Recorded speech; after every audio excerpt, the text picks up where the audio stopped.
নোয়াখালীর উপকূল ঘেঁষে মেঘনা নদী ও বঙ্গোপসাগরের মোহনায় অবস্থিত দ্বীপ হাতিয়া। প্রাকৃতিক সৌন্দর্য, নদী, সমুদ্র আর সবুজে ঘেরা এই দ্বীপে পর্যটনের আপার সম্ভাবনা থাকলেও এখনও তা পুরোপুরি বিকশিত হয়নি। চারপাশে মেঘনার বিস্তৃতি, দূরে সাগরের নীল জলরাশি আর মনোমুগ্ধকর সূর্যোদয় সূর্যাস্ত হাতিয়াকে করেছে অনন্য। হাতিয়ার অন্যতম আকর্ষণ নিঝুম দ্বীপ, যেখানে বনাঞ্চল, হরিণ ও পরিযায়ী পাখির আবাস পর্যটকদের টানে।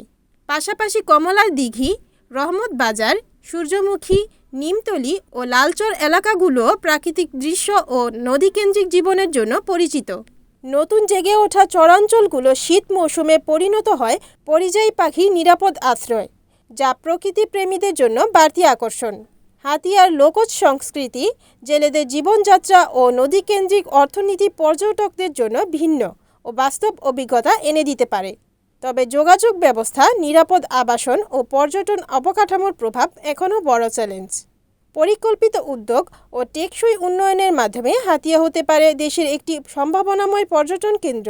এতে যেমন বাড়বে কর্মসংস্থান, তেমনি উন্নত হবে স্থানীয় মানুষের জীবনমান। অজানা সৌন্দর্য আর প্রাকৃতিক বৈচিত্র্য নিয়ে হাতিয়া আজও অপেক্ষায় আছে নতুন করে আবিষ্কৃত হওয়ার।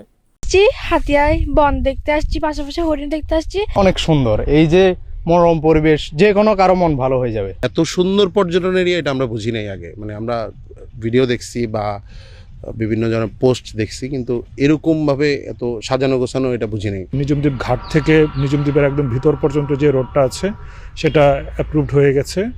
প্রায় ৩৯ কোটি টাকার বাজেট গ্রহণ করা হয়েছে। বিভিন্ন পিআইসি বা বিভিন্নভাবে কালভার্ট এবং আরও বিভিন্ন সুযোগ সুবিধা আমরা বৃদ্ধির চেষ্টা করছি।